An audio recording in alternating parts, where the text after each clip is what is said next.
of trees that I like to use in some of my landscape drawings, and I will also just give some advice and tips along the way.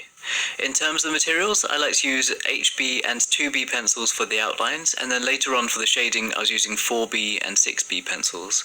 To smooth some of the shading I was using a blending stick, and then to add some highlighting along some of the leaves and bark I was using a small eraser.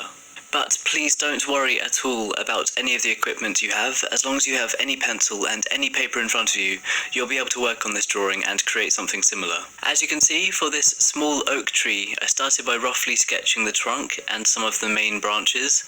And my advice when you're working on this stage is begin with and just slowly developing the shape. In terms of references, I highly recommend going outside and taking some photos. I've recently been doing it a lot, and it's such a fun and rewarding process to get those references and then put them into your work. I've found that doing things this way has also helped me to notice more detail. Like I wanted to add that knot in the tree towards the bottom. I was really looking forward to adding some shading to this. In terms of the branches, don't think too much about how exactly you want the branches to look. It will benefit your drawing so much if you have a relaxed hand and a relaxed wrist and you approach it much more organically, just working on each branch as you get to it. If you do have any reference images in front of you, I really recommend not to copy them. It's so nice to use photos for inspiration. That also helps with the relaxing aspect of it, because if you are thinking too much about the process, I find this ends up making the drawing look a lot more awkward and planned. If you're being much more relaxed with a light grip on your pencil, you can create all these interesting and natural shapes.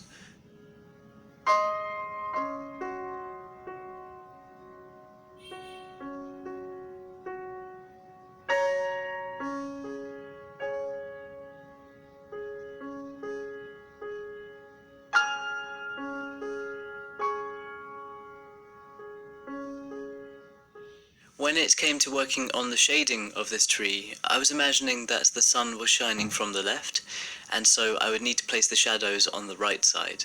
So starting from the roots of the tree first and working my way upwards, I started placing the dark shading towards the right of each of the segments of the bark and trying to add some twists and shapes to the texture of the bark by placing some of that dark shading and then blending across it with my blending stick. It also helped in some areas towards the left side of the tree to use my small Tombow mono eraser to add some sharpened, highlighted, erased sections along the left. That contrast between the dark shading and the highlighted side of the tree is what really adds a lot of shape and depth to the drawing. It's also important to make sure that the texture of the bark follows the shape of the tree. So in areas where the branches have trailed off from the main trunk, that's where the texture should kind of twist and then form to the shape of the branch.